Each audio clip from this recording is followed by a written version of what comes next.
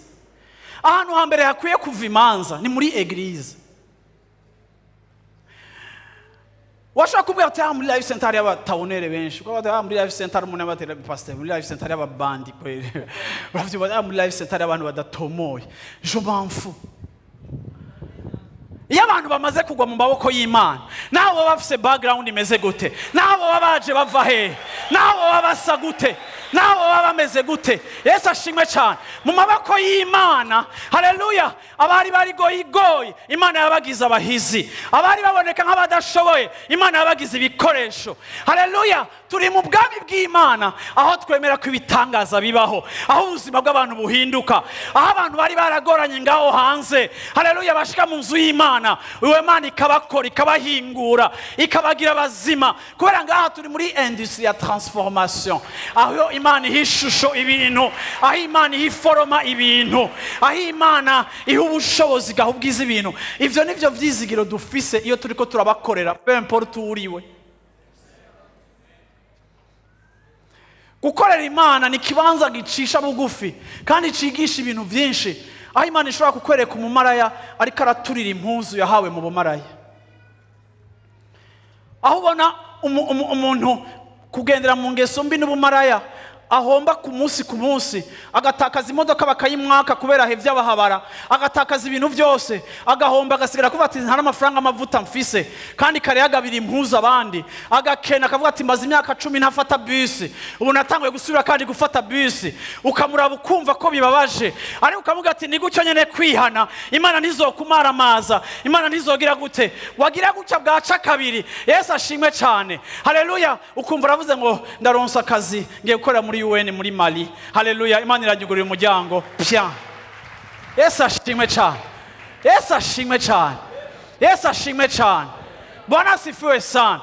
Agakiza kararyoshe kuko ni kibanza c'ivyizigiro, aho Imana ifata ikazana ibintu menga nta cizere cyane kikirimo, ikabihingura. Niteka kubakorera, niteka kubona impinduka Imana izana mu buzima bwanyu, niteka kubona Imana ikizingo, niteka kubona abajene bahinduka, niteka kubona ubuzima bw'abantu buhinduka. Ego barashobora kubashira ko etikete ngo murababandi, ariko Imana ishimwe kuko Imana, haleluya, taco bitwaye uko ba isi twita. Uko n'umuremyi arashobora kubomora vase iyi, arashobora kuyibomora agasura akayubakamo ikindi kintu gishasha, akatubwira bazima. Yesu ashimwe cyane. Yesu ashimwe cyane. Nta muntu akorera Imana byakweri azokubwira ko ametrize ibintu. Ntushobora kumetriza kuko ntushobora kumenya ivyo Imana iriko irakora ngaha mu kirere. Ntimushobora no kwibaza intahe zicaye muri kino kibanza, ntimushobora kwibaza n'abantu ngaha uravyumva afise uko yaje n'ico Imana iriko irakora. Ntimushobora kwibaza abantu bahagarikira umugambi wo kwiyahura bicaye ngaha mu rusengero akabivamo yicaye ngaha yagera hagarika ubuzima bwiwe. Ntimushobora kwibaza abantu bagenda bagasubiza ibintu batwaye abandi batanarinze banabafata kubera muhemu yera ariko arabakora. Ntimushobora kwibaza ico ubutumwa bwiza bukora, ntushobora kwibaza ico Imana ikora. Dawidi yagize abantu benshi, Dawidi yagize abantu bagwaye, ariko aba bantu bagwaye Imana bavanye mu ihanga ry'abagwanyi. Ndashimira Imana uno munsi muri kino gitondo, ivyizigiro duhabwa muri Kristo vy'ubwiza bidutuma ku munsi tubona impinduka zishoboka, tukavuga ngo bwa bundi Imana uri gitangaza. Sinarinda bizi yuko n'uyo yomera gutya, sinarinda bizi nuko yomera gutya. Mwari mubizi hari giuza gusengera ngaha abantu bakatubwira ngo ego pastor ngo twarabonye nakanga basigaye asengera iwanyu teko ngo mugire atanse, ande ngacana mu mutima numva ndi nyene ega wewe ntavyuzi wewe ntavyuzisha. Aha ni muri laboratoire, ni mwihinguriro, hari impwemu yera, hari ubushobozi bw'Imana, hari ubuzima, yagize neza kuza ngaha. Ku munsi mengo naraje ngusanga ngo ntuze ngo mu batoza amashikara ngo sinzogaruka. Mnanitia huruma sana. Bwana asifiwe sana. Yesu ashimwe cyane. Yesu ashimwe cyane. Yesu ashimwe cyane. Yesu ashimwe cyane. Dawidi yahunze afise ibibazo vyiwe, Imana imuzanira abamurusha ibibazo. Uwo ni wo mutaha Imana iguha. Haramara ngo umusenge ngo ndashaka gukora business ngako ngo mfise udufaranga duke ngo mfise 200,000. Utwo nyene mu vy'imwemu, utwo nyene Imana irashobora kudukorako 200 balles. Yesu ashimwe cyane. Kenshi twishwe no gusuzugura ivy'Imana iduhaye, ariko Imana si kijuju. Nimba araguye ngo izoguha urudandaza ruri florissant, umviriza ishobora kuguha 200 balles. Ni wiga kuyaraba ukavuga ngo umunsi umwe Yesu yarahezagiye udufi tungahe tungahe ngo aradufata ngo aduhereza Imana, aravuga ngo data ngo ndagushimiye kuri izi mfungurwa abantu ibihumbi bagiye gufungura 15,000. Bantu b'Imana, ubu bwami turimo n'ubwami bwa multiplication, n'ubwami bwa miracle, n'ubwami bw'ibishoboka, n'ubwami bw'ibikoreka, n'ubwami aho Imana irema, iracarema, iracaturemera, iracakuremera. Reka gukenge utwo mwatanguranye, reka kubwira umugabo azanye umutahe ngo mutangoye gukora business ngo ari n'umugabo yamuhaye 3 millions, unzanye 500 ngo ngende i Buganda. Madame ambara genda i Buganda na 500 mbale, kuko nimba arayo Imana imuhaye mu masengesho yiwe, arakwiye kugira ngo Imana ishobore kuyagwiza. Harakenewe kugira ukwizera mu Mana kugira ngo tubeho ubuzima bwo kubona intsinzi y'Imana. Yesu ashimwe cyane. Yesu ashimwe. Ndangiza, Imana arigeze kubwira Ezekiel ahagaze imbere y'amagufa. Imana iramubaza ngo Ezekiel, ngo mbega umbondera ayo magufa yashobora kuba mazima? Wari ubizi Imana n'Imana ituganiriza kugira ngo mu bayizera iturememwo ubumana mu vyimviro byacu. Ezekiel araraba ayo magufa, arayaraba abona abantu ibirunda, abantu bapfiriye, amagufa. Urabizi ko amagufa ataguma afatanye, rimwe hajya irindi hajya, abona ikirundo c'amagufa. Imana imubwira ati mbega ubona ibi byose birakuba bizima? Ega shengero ry'Imana, iyi shengero ritakaje ivyizigiro n'ibihugu byacu biba bigowe,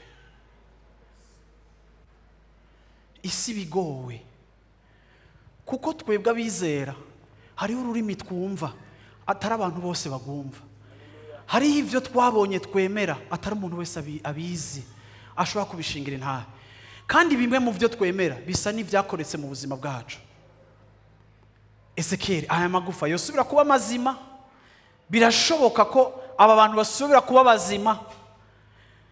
Nibaza Ezekiel agize diagnostic, aravuga ati mbo aba bantu ntibamaze 2 jours bapfuye, aba bantu ntibamaze 1 mois bapfuye, abantu barabaye decompose, nta na odeur ikihari, abantu barapfuye kera, Ariko ndakunda Ezekiel, ntiyabwiye Imana ngo ntibishoboka ko boba bazima, yabwiye Imana ngo Mana erega ni wewe ubizi, erega Mana ni wewe, vuga ku vyawe, erega Mana ni wewe, umviriza, erega Mana ni wewe. Situation yose urimo uno munsi muri gitondo, nyitabira muri aka karirimbo jenza agakompoza kwere, erega Mana ni wewe. Raba situation yawe, erega Mana ni wewe. Raba stock yiwanyu, erega Mana ni wewe. Raba konte yawe, erega Mana ni wewe. Yo. Haleluya, isubire mu terega Mana ni wewe. Haleluya, vugisha uterega Mana ni wewe. Ezekiel ntiyavuze ngo Mana ntibishoboka, ariko yavuze ngo erega Mana ni wewe. Yesu ashimwe cyane. Yesu ashimwe cyane. Yesu ashimwe cyane.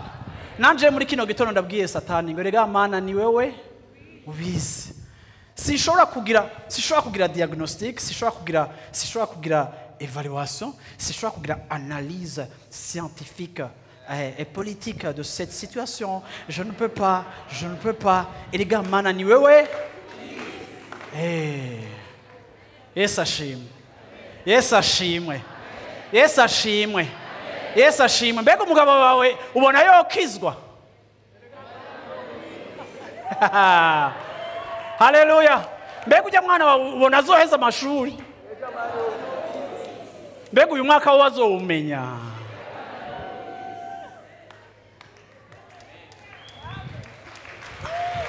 Haleluya. Haleluya. Mbega ubona wowe ukirongorwa kwere, ukirongowe. Ubona wowe utarengeranye. Haleluya. Haleluya. Haleluya. Yesu ashimwe cyane. Mbega ubona uyu mwaka uzohera?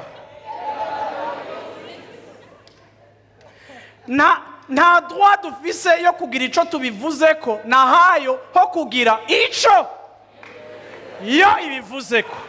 Kuko ishaka birakoreka, ishaka bigahagarara, ariko erega Mana ni wowe. Erega Mana ni wowe. Nuwimbaze erega Mana ni wowe. No kubwira kutobikora wadukuye mu mukunguko. Aya aracara amagufa, hariho umutahe wa skelete. Omwe nta skelete uza gukreya, iracahari. Yesu ashimwe cyane. Nonega Mana wowe wubatse ibintu udafise umutahe, wonanirwa no kubaka ibintu hakeneye juste kubirestaura. Amaze kuvuga ngo rega Mana ni wowe bizi, acara amubwira ngo vugishwa mwana w'umuntu. Ndashaka participe mu gitangaza canje. Igihe narema ibintu wese ho waruri, igihe narema ibiboneka wese ho waruri, ariko uyu munsi ndagomba kukugira umu participant. Vugishwa mwana w'umuntu. Si Imana yavuze, oya Ezekiel arahamvoye rabare ku Mana. Imana mugatoya sigenza kubikora no munsi. Vugishwa. Ezekiel acatango landelebo sheteleko lashiteleko lamblo tesheke. Aravuga ngo mwamagufa b'amazima, mw'abantu b'abazima. Yesu ashimwe cyane. Aratangura aravugishwa ngo agize gutya ngo abona akagufa kose karondera kagenzi kako, kagenda kukaronderaho katakaye, kiyegereza, kifatanya. Ivyo byanditse muri Bible, biri muri Bible. Yesu ashimwe cyane. Si jewe nabivuze. Haleluya. Hari umuntu yambwiye ngo je ndokina théâtre. Siko ndakina théâtre. Niko Bible ivuga ndabasavye. Bibiri ivuga ngo igufa ritangura kurondera na rigenzi ryayo, irindi rigenda kurondera agaskelete. Akari avuga ngo nguyu si wewe, nguyu ngo yari ntuzenya, ngo jewe ngo ndahanya akifatanya na wene. Ririyubaka. Haleluya. Yesu ashimwe cyane. Yesu ashimwe cyane. Yesu ashimwe cyane. Amagufa araja hamwe, inyama zirajako, imizi n'imitsi irasubiranako. Haleluya. Mu nyuma arahumeka. Haleluya. Amina. Impwemu ziragaruka. Yesu ashimwe cyane. Babantu batangura kubuja. Erega Mana ni wewe ubizi. Erega Mana ni wewe ubizi. Batanga kuririmba ngo agize gutya kanya gato Ezekiel ngo abona babantu ngo bacitse ingabo. Abona ngo babantu bacitse ingabo z'Uhoraho. Abona ngo babantu bacitse igisirikare cy'Uhoraho kigiye ku rugamba. Bwawundi Imana yari ikeneye abasirikare, bwawundi Imana yari ikeneye ingabo. None eta yabo yari ijya waya magufa. Mbega Imana yagira ikoresha amagufa. Mbega Imana yari kirarondera ingabo hari amagufa. Imana ishimwe cyane muri kino gitondo, kuko naho twaba dusigaye turi amagufa, naho ibyacu byaba byarananiranye, naho twaba turi ababandi, tukaba abamaraya, tukaba abantu batameze neza, tukabiki Ivyizigiro dufise muri Kristo Yesu. Biratubwira ngo afata ubusa akabuvanamo ingabo. Akabuvanamo ingabo.